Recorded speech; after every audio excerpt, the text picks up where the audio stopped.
My neglectful dad and scheming stepmom tried to steal my home from my spoiled pregnant stepsister, but karma just hit them hard. Recently learning how much I, M34, make, my dad, M62, is miserably self-centered. Generally missing. Unbelievably, he chose to evict me from my own house, all in the name of family. My stepsister and tiny gem, Ash, F29, who can do nothing wrong, has miraculously become pregnant. She struggles to find herself a place to stay as her highly self-reliant aspirations are those of an escort and an OnlyFans model. Now dad wants everything fixed, and I am the fixer. I regretfully had to part from my house and my hard-earned money with this woman since she made all the wrong decisions. The man my dad openly turned off as a duty several times is me. Ever since he learned about my new residence, job, and shockingly low income though, he has become somewhat sensitive about our shared blood. Although I'm not thrilled with him constantly telling me who my father is, he also wants to deepen the ties I have with his wife and her daughter. She is my dad's child as well, but I was banished far too early to establish any type of relationship with a woman. I'm glad I didn't since I would have been somewhat let down. I simply want to remind everyone before you all start that I'm here to let out my feelings. I have ideas, opinions and sentiments to put down. Though you may disagree and they might not sound good to you, I am just letting you know regardless since, to be honest, I have no one else to tell. Now let me present my half-sister Ash, short Ashlyn. She is literally making her dad proud. She is about 5 years younger than I am. Dad is delusional as this woman is out there only serving as an escort, sleeping with a bunch of OnlyFans, and my father calls her his pride. You did really read correctly. I suppose he is not familiar with the major deal. Someone is going to tell him. Though I'm not too conservative, I try to concentrate on my morals and profession. When I have the time to get to know them better, I court women. There is occasionally a spark, but other elements also play a role including vast distance and availability problems. Other times, one finds absolutely no understanding. I try not to spend random nights sleeping with anyone. I ought to wait for the proper woman. I get sick looking at a large body count. Guys displaying it like a medal is repulsive. I'm not sure why. Still, this is what I live by in my own life. Unfortunately, my sister holds the reverse view. She most certainly no longer counts her physical partners. She is now an escort, which personally repels me. Moreover, it is quite harmful as well. Certain guys enjoy performing odd activities for escorts. I have no idea how someone would view working like that as being acceptable. She then posts indecent movies and pictures of herself on the internet in order to profit from it, but she finds little success there. She most likely lacks knowledge on how to start the traffic, but for whatever reason it is a flop. From what sources am I aware of this? Here is an awkward story. My friend mentioned it to me. Ash asked him if he wanted to have fun after texting him once following their drink meeting. Hearing the narrative, I had already warmed up a little when the man left with my sister, but he said it was only after he realized she was my sister. He told me she had emailed him the URL to her page, and he showed me too. I'm not sure whether he is speaking the truth. She breaks constantly and begs dad for money, hence I believe she isn't doing very well. I never told dad either. I couldn't even bring myself to question her about it straight. I observed her answering a call then seated in the car with an old man another time. He left her flowers and headed off. She would sneak back into the house at strange hours through the window. This became evident when I used to return home over holidays from college. Though I'm not sure if she is still at it, I do not want to be involved in any of it. I'm glad about having a respectable post where I work. At last, I haven't lived much with the new family since my dad was disturbed enough to send me away any opportunity he could have. But I have seen Ash close enough to claim she follows her mother, Marissa, F58. Marissa thought she was really the icon in her heyday. She was really beautiful to men like my dad and used to be a flight attendant. If you know what I mean, she is now a regular botched face Karen. She runs the sort of neighborhood childcare and has hands like those of a claw, nails longer than her lipstick. Odd how parents would leave their children with someone like that. She could point out a child's eye with such long nails. She is, nevertheless, exactly as pokey as her nails. She loves to create trouble in other people's life and opinions about anything. She has more plastic in her body than the sea and a quite terrible voice. She is as real as phony leather. She affects dad for the worst. She didn't want to raise a child that wasn't her own, hence I think she was a big factor in my dad not thinking twice before sending me 8 years to boarding school. Let me then introduce you to my dad. Actually, he is more the main cause of all this. Having lived a complete life, he believes anything he does in life is justified even if it is far, far from it since he understands better. He laments having me since I'm not like him. Thank you God, I am not. My mother was a formidable woman. She looked after my dad well and clearly knew her priorities, yet they clashed. I should never forget that she used to tell me dad was just a different person, not a horrible one. He will always be my dad regardless of what happens. She was a good person though. She didn't want to contaminate my views against my father. He was definitely as intolerable to her as he is now. Few months later, they split and divorced. 4 years old at the time. 2 months after the divorce, my dad then wed Marissa. When I reached 5, they had Ash. Later, my mother passed away in a car accident. She was out to come pick me from school, so I can't forget that.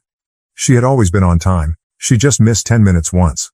Though it seemed to me like an hour, it was only 10 minutes. A drunk hit her at a crossroads. He made it, she did not. A few years ago he got a DUI, and I was left alone permanently. I waited in the school. It took them 2 hours to arrive to pick me up. My dad had come, hence I was misled and puzzled. His irritation when he turned to dead-faced Marissa and asked what they should do about me will never fade. She answered, "Your kid, your problem." Specifically, Dad. You cannot now come and tell me I will have to look after your spoiled child. At last I have steady work and oversee some side enterprises. Since I turned 15, I have been earning and have worked quite hard. I started boarding school, then moved to college, only visiting over the holidays, so I started living alone 8 years ago. I recently bought a property after working very hard to reach where I am. This is a wonderful modest house, far better than the apartment I had with buddies. I felt I would never be able to reach this life aim. Actually, I just moved in last month. Although I might not like my family much, fundamental politeness was to involve them in a moment this significant, thus I asked them to the housewarming as well. Watching his response was quite depressing. As he inquired about the furniture, the architect and the interior designer, he seemed jealous, to be honest, a bit annoyed. When I provided him what I believed was sufficient information, he answered with taunts such as, "I wouldn't know, you never bothered telling me," trying to get attention and clearly show our weak connection in front of friends and business associates, including my boss. 1 week went by and he called me. I had an intricate job to oversee while at work. I accepted since he mentioned he needed to meet urgently. When I got home, Marissa and puffy, red-eyed Ash were glaring from the living room and I avoided her. Dad was in the kitchen pulling beers from the refrigerator. He gave me one, and I graciously turned him down fearing what he might say. When I asked him what he wanted from me, he furrowed his eyebrows and answered another question, asking whether I had lately started complaining about us. Not sure what he was getting at, I scowled in uncertainty. He invited me to hang in the living room with Ash and Marissa. I nodded and turned to settle on a couch across from the two. Ash folded her arms. Marissa rolled her eyes. Dad came in and sat with them facing me. Leaving his beer bottle on the sofa table, he leaned back. Then he wanted to know whether I was blind. There was a pause, probably bewilderment on my end and rage on theirs. He said before I could reply that I either choose not to notice things that ought to be seen or I am blind. He stated I had most likely become somewhat proud ever since I bought a property and avoided looking at the individuals who really mean something to me. I groaned and asked him what he meant by all of that, wanting that he would be more explicit. He blew sarcastically, then informed me I wasn't disturbed by the dire circumstances in the room. He stated I had elected not to offer or be of any kind of assistance and that I had chosen not to notice the family was in risk. I obviously asked him what risk he meant. Glancing across at Ash, who rolled her eyes and declared she was pregnant. Like any other person, I wanted to congratulate her, but she started crying before I could. Marissa hugged her and advised me to be concerned enough to find out what's happening at home. Dad stated Ash recently discovered she was pregnant, and the lad who caused it had broken up with her since. Marissa also mentioned that Ash has decided to maintain it, hence our basis for next decisions should be based on that. Can she afford it? All I could say. Ash and Marissa stared death at me. To be honest, I meant good. I was worried. I was actually ready to help her, but in my thoughts I had already imagined perhaps they wanted me to contribute financially. Dad then got up and moved over to my side to sit down with me. That's why he called me, he stated afterwards. He added that although maybe my mother neglected to educate me how to be a good brother, brothers would throw their life away for the comfort of their sisters. He said he is a nice parent to his daughter. I ask for your effing pardon. I'm not dying for her, but I know my financial input is required. I sighed and asked him what action he wanted me to take about it. He said, "That's my good boy," grinned, rubbed my back. I forced a phony smile, which vanished the instant Dad said, "You're giving Ashlyn your house." "No, I am not." Dad answered straight away. "Yes, that's what I said." Dad scowled and asked me why not. I told him I could help with some cash, but the house is mine. Until she can afford it, I can let her share a room free from rent. Dad got up from his chair then said, "Nonsense. Dad, it makes perfect sense to me." He insisted nevertheless, that I not only offer her the house but also move out and buy another for myself. I contended that if Ash is unemployed and expecting a kid, she cannot even afford to run the house or pay the expenses. Those, Dad informed me, would also be my obligations. Apologize to me? Hell to the number one. Though I was enraged, I had to be polite. Thus I got to my feet and informed him that it was not feasible and that I would now be departing. I then turned to go. He wasn't content to stop there. 1 week later, he turned up at my place when I was at work. I'm not sure how he entered or where he picked the keys from, but when I returned home I observed men loading boxes loaded with my belongings outside the house. Hurrying inside, I asked them what they were doing and they informed me the house owner had told them to toss the goods. I said that they should go right away and that I owned the house, they should get my belongings back inside. I lost my composure. Coming home, this was the last thing I would have predicted seeing.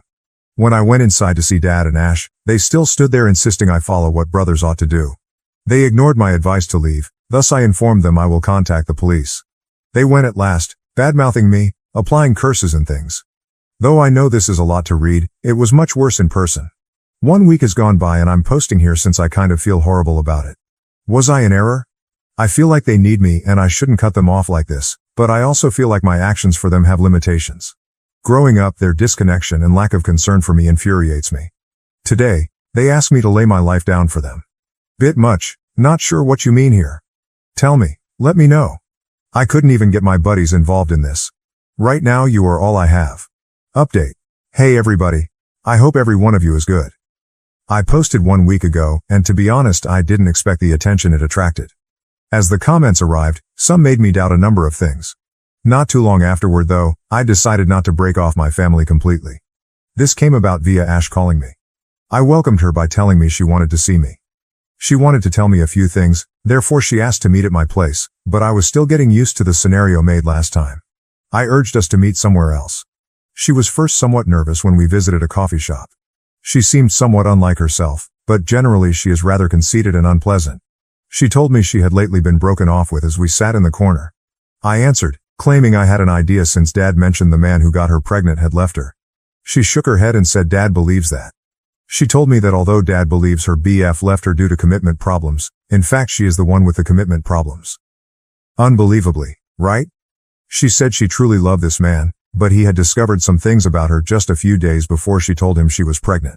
She spoke first, therefore infuriating him even though he wanted to address her about those things. In that instant he became rather insane and drilled a hole in the wall. He frightened her, she claimed. He then said he was divorcing her and left without hearing her reply. She has been trying to phone him non-stop, but he hardly reacts. He has only once texted her back, advising her to let the child go first and inform him. He will only talk to her at all then, but she has to part from the child to have that opportunity. Now I know Ash ain't a saint, but this man. This person really bothers me greatly. She remarked it would be strange to tell a brother about the topics I just questioned her about. I shrugged and stated that it's okay if she doesn't want to tell me since I kind of realized she was most likely referring to the OnlyFans and escorting. She pulled in a great breath and let it out before I could ask her what she wanted to meet for. She then told me she had been engaged in dubious activities. Though I truly wanted to hear validation of all my doubts, I was concerned. She told me she wanted to paint and be an artist, but Marissa informed her she wouldn't get a decent life or income from it. Ash was advised she had to start looking for a man right now. She first felt disgusted as she soon enough began attracting the attention of elderly guys. She told Ash that it was a good thing when she informed Marissa about it. That is, the older males making any money at all, knowing what to do with their money. At the time Ash was just 19, and Marissa informed her college she would not or could not provide a decent, pleasant living. Ash had youth. Many would have paid for it. Ash resolved she wanted to be a model. She tried several modeling agencies but none seemed to be interested in her. She then ran into a man in his 40s claiming he could land her a job. He purchased her pricey outfits and jewels for the functions and drove her to gatherings. She was content till her first gig was mentioned. She turned out was selling her time to a man in order to pay for a modeling contract. She spent the evening as she assumed it would only be dinner.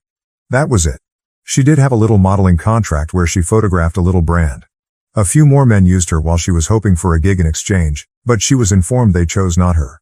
She then discovered that the man making investments in her was actually profiteering off of her. She was terrified he would have her killed, hence she considered it foolish to face him. She then informed him she was fine with low pay and that she no longer wanted to pursue modeling. He fortunately let her depart without any problems. She then attempted to wait tables in bars, and it proved rather difficult for her. Ash, hard-earned money is exactly what that is. Still, she also mentioned that Marissa would make fun of her for opting for those little tasks. Marissa would explain that women should be taken good care of. They are the beauty of this planet and should just be there to shine and smile like a showpiece, etc. Ash thus began to go out with men just for supper, but she charged for it. She claimed that although many loners out there simply wanted interaction, too many ended up with stalkers and obsessive males believing they were owed more than what they had paid for. She started escorting when she realized that interacting with men and having them feel close to her caused more trouble than sleeping with them. It worked great until a friend mentioned OnlyFans. She tried to get it rolling, but her editing and camera handling were not particularly strong. She wasn't social enough, thus that didn't work either. It takes a lot of effort. She next ran across her lover, BF, an ex-coworker. He returned often because he worked as a barista. Though he was too clingy, she really liked him. He also lacked trust in her and was a bit possessive. Given that she was indeed still on OnlyFans and an escort under his unaware knowledge, he had every reason to question her. Her BF started looking after her with the meager income she made when she stopped escorting and left OnlyFans totally. She seemed good with it, Marissa wasn't. She then fell pregnant, and her boyfriend discovered everything. She mentioned that a couple of the individuals on the list might be possible fathers. Every one of them donated money to help the child and her. One of them had even proposed to her, but she knows all of them are doing since they believe they are the only ones there, which is silly given she is an escort. She does not, however, tell them straight out that she pays her expenses and most likely helps with the kid. She said she decided to tell me all this since she couldn't tell Dad. Dad believes she has only been modeling here and there, makes little money, and that she had one man in her life who left her. Marissa mostly understands when he should have stayed. She advises Ash to wed the man who proposed and let him believe he is the father. Ash doesn't know, though, what to tell Dad. She also doesn't want to let anyone believe a lie and wants not to wed the guy since he is strange and ancient. She mentioned that some financial support would be great and that she wanted me to make up with Dad. I asked her what she wanted me to help with. She advised me to consent to what Dad asked and then spend some time away. I could then return when things are less contentious. How then is that a solution? I politely turned down her offer and informed her I could only provide some money. Nevertheless, I wasn't comfortable leaving my own residence. She then informed me I lacked the least bit of decency to assist her out, that she exposed her entire existence to me and that I was selfish thinking like way. She stated, even then, Dad was correct about me and I deserved to be sent to an orphanage instead of taken in when I needed somewhere to live. She stood up and stamped off. Though I believe my response was not too severe, is it selfish? Actually, what do you believe her side of the tale tells? Does it support her expectations? Should I trust her? She seemed to be speaking the truth, but does it follow that I should follow her advice? Tell me, everyone. Update. Right now, this is what is picking at my brain. A few things have transpired after another week. I assumed I would hit the keys and notify you all about it. I appreciate your help on my earlier update, gentlemen. Having folks back up my ideas for once is rather relieving. Still, Dad called me once I met Ash. He wanted to meet with me at the pub to sort out a few things. Interested, I agreed and went to see him. He mentioned he knew how much I was making as we sat at the counter. When I questioned him about why it mattered, he stated he knew I could afford to buy another property in a few years. I shrugged and said I already had a house, thus this conversation ought to be quite over. He maintained that since I didn't yet have a family and that single women find it more difficult to raise a child. That child needed a safe place he could call home. I reminded Dad then that Ash had been living with them long enough and that nothing seemed to be an issue. A small child won't harm. I also asked him what she would do, pregnant, living alone in a big house. She needs to be surrounded by others so that she could be looked after, I remarked. Dad surprised me once again at that point. He said Marissa and he would move in with Ash into my house. My hearing let me realize something. The bartender laughed sarcastically before I could react to that. Dad objected and inquired about what he found so humorous. He said, Ash. She uses everyone, he remarked, then tosses them away. He nodded, declaring he was her lover when my dad questioned him about who he was referring to. My eyes opened, so this was the man. Dad balled his fists and asked the man why he felt it was acceptable to establish a family he couldn't sustain. He spoke angrily. Holding his hands up, the man informed Dad he had no bearing on the family in issue. He also showed no desire in rearing a child not of his own. Dad pushed him to say why he felt that. He grinned and explained that although Ash still got pregnant, he had a vasectomy last year since he didn't want any children. He also discovered her driving off with several males following her lies on her whereabouts. Then he learned she had an OnlyFans page. He found none of it believable.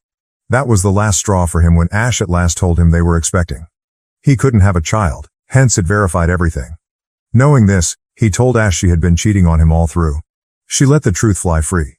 While my ears were focused on Dad's voice, all I could see was his face moving from wrath to disbelief to disappointment. He shrugged and informed us she owed Ash money, time, honesty, at least love. He owed nothing else. He stated he was unsure whether Dad knew any of it, but he knew no dad would be ashamed of a child like that. Dad stiffened his lip, got off the stool silently, and turned away. He texted me later that evening, saying he had to go get Marissa from her yoga session. I'm not sure what happened after that, but I'm sure it was something as Ash was at my door sobbing the very following day. I wrecked everything, she informed me. To stifle a scene, I drew her inside and calmed her down. I told her I told Dad nothing. It was her boyfriend, the bartender Dad and I had visited. Then she told me Dad advised her to stay at home and stop everything. He claimed he never expected she would turn to such methods and felt disgusted by her. He advised her to pick a decent man and straighten her behavior. He also noted that these days her chances of meeting decent men were somewhat limited. I hugged her and listened to her. Dad had just returned from seeing me when he confronted her, so she stated she was sorry believing it was me. I forgave her, then she returned home. She added that Marissa was really quiet when Dad was discussing wonderful women and their loyalty, like she couldn't say anything, while she was raging and telling me how terrible she felt. Ash stated it's among the topics Marissa avoids talking about. She answered that Marissa couldn't have an opinion since she is yoga, so I asked her what she meant by that. I could only grimace in perplexity before Ash carried on crying as she related what else had transpired. Yoga, said stayed with me. Actually, what do you suppose happened? Will Ash still be Dad's pride source? Nobody has approached me ever since. Still, I will see and let you all know. I know y'all probably didn't expect me to get back to you so soon, but I couldn't help it. Update. 2 days after my last upload, and I am here for the ones inquiring. Although Ash's ex's name is not important, we may call him Bob. This is the fresh bit. I saw Dad the day before yesterday. I informed him I had some decisions made. I said I was ready to let Ash use a room and I wanted to assist raise her child. I would be fine paying for the diapers and other supplies, but she needs to start working right away. Dad informed me then that nobody would be with the kid, hence I advised her to attempt working from home or freelancing. This time, Dad wasn't his usual nasty self. He stopped and then let out a sigh. Telling me he felt I despised him, he settled on the couch. He was correct, but I probed him about his reasoning. Mom despised him too, thus he said, which was why. She never said that. I told him fast. Instead, she constantly stated Dad loved me and worried about me. I told him the only reason I felt let down at all was how inaccurate my view of Dad was. Mom told me all that. Then from Dad I sensed only absolute neglect and lack of caring. Rubbing his eyes, he confided in me he loathed himself for many ways. He stated he liked Mom, but they hadn't known enough to determine whether they were really each other's type. He sighed and added he had to marry her since he got her pregnant. Though he never felt the spark between them, she was a good wife to him. He next crossed paths with Marissa. I could feel my insides tingling at that. I remained motionless. None of this was known to me. Dad told me Marissa sparked a flame in him he never knew he possessed. He caught emotions before he knew it. He was quite delighted with her. Marissa became pregnant too before he could negotiate his way through rights and obligations. She was pregnant, therefore it was too late even if he informed her it was bad. He urged her to wait. He wanted to tell Mom first, but Marissa came to our house feeling nervous. She reported everything to Mom. She explained everything to Mom. Dad took it when Mom challenged him. Mom was really hurt in this quite unpleasant episode, yet even then she remained courteous and requested Dad for a divorce. My parents separated. Y'all, Dad had an affair with my stepmom and got her pregnant. I'm not sure just how much worse this dude could be. Dad stopped and glanced across at me. He stated he had to return me home after spending a good year with Marissa when Mom passed away. Marissa despised every aspect of it. Again, driven by guilt or something, she was worried that Dad could put me before their kid somehow. 3 years later, he sent me off to boarding school, and subsequently I never had to remain home long enough to cause Marissa any trouble. Love makes you do stupid things, he remarked, and I wanted to punch this man in the face but I restrained myself. Turning back, I found Marissa standing in the gateway carrying a water bottle. She claimed to be just heading to the yoga class. Setting her bottle on the table, she headed into the kitchen. I blinked, then she was back and was through the door before I could think clearly. Numb, hence I followed her out. I grabbed her water bottle to give back to her. She had already got in her car and was leaving when I came out. To help me to relax, I silently sat in my car and gently drove after her. She pulled out from parking outside a yoga club. She turned to glance around her and then began down an alley. She once more turned around and climbed into another car. She kissed and hugged the driver and they headed off. I was hardly able to blink. I locked my jaw, parked, got out, and entered the yoga club. When I asked them about Marissa checking in, they denied providing personal information. I insisted I was at least told if she were there, saying I was frightened about her. They informed me they had no customers under that name. I returned to my car and waited. I have no idea what came over me, but I started filming when the second car rolled in. Then slapped her butt as she happily headed to the parking lot when a man got out and opened her door for her, hugged her and kissed her. For yoga, Marissa, so much is different. I left before she arrived at the parking lot. My dad cheated on my mother, thus he is currently being cheated on as well. Karma is. Dad has phoned me several times, but I didn't answer. All I want right now is go and question Marissa about it, so I'm going to see what happens. Should I change? Hello y'all, I believe this to be most likely the last update. And I know it's a week late, y'all anticipated it to be sooner, but so much occurred this week. I first managed to man up and approach Marissa. I went when Ash was asleep and Dad was not home. Was she scheduled for yoga that day? She claimed to have it every day, on Sundays included. Cooking spaghetti in the kitchen, who was her yoga teacher? I asked her. She chose a name at random. Was that a guy? I asked her. Saying no, she chuckled and asked, why would I take a boy? She had a female instructor at the club she visited, so I told her it was odd since none of the other clubs had female instructors. She corrected me, but her voice startled me and her hands were no longer swirling the pasta sauce. They told me I had joined the club yesterday. I told her that. How could I know where her club was? She asked. I informed her I visited last time following her. She let go of a spoon. I grabbed it, and she spun around. What are you getting at? She asked. I then informed her what I observed. She disputed it as was natural. I mentioned I saw it with my own eyes. She shrugged and said Dad would never accept me. At least he would believe his own eyes, I told her after pulling out my phone and running through the footage. She stood stunned and spent a minute not speaking. Her face then relaxed, and she carried on cooking noodles. She stated it was useless now. She was already preparing for a divorce anyhow. My eyes grew wide. This woman was horrible. My dad deserved all of it, granted, but oh, she's a serpent. She informed me that her sweetheart of 3 years ago is the man she visits at the club. When it was safe to do so, they resurrected their passion. She stated they had fallen in love long ago, but at the time he was wed to another woman whose father had employed him for his business. Though there was a lot at risk, Marissa and her boyfriend decided he should keep his marriage intact and handle his money. He would then split from his wife and live with Marissa. But Marissa became pregnant and, as women should, she was trying to pin a man down for support. She made that decision to hang around Dad. They were seeing one another on and off, but Marissa chose Dad and told him he had to act when she met her boyfriend and got pregnant. She had to handle things herself since he developed cold feet, and that's when she spoke with Mom. She's good right now. Her partner is a widower and has a business. She said women should do what they can, kid, and turned around smiling. Her smile stopped though, as she peered over my shoulder. The next instant her smile vanished. I turned back to see Dad in the gateway with flaming eyes and clenched hands. He was shaking. Dad awakened Ash then and carried her to the kitchen.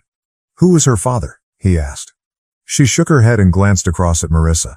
She assured him she always recognized him to be her dad, thus she didn't give blood any thought. Pacing the floor, he ran his fingers through his hair. Marissa and Ash were instructed to leave his house 2 days later. The divorce is underway. At a shelter are Ash and Marissa. Dad has requested me to locate him as a therapist, and he has been rather quiet since. I pardon him every single time. Regarding Marissa, her boyfriend didn't bring her in. He disputes having ever spoken with her. Marissa has begged me for the proof. I have it. She even begged me to consider Ash through her pregnancy. And what can I say, Marissa? Your child, your challenge? From what standpoint should I act? Either destroy the footage or hand it up. I'll let others know in the comments soon later. I appreciate you joining me and for your ideas and encouragement. It means a great deal. Thank you for watching. If you haven't subscribed yet, please do so and hit the notification bell to stay updated with more shocking real-life stories happening around you.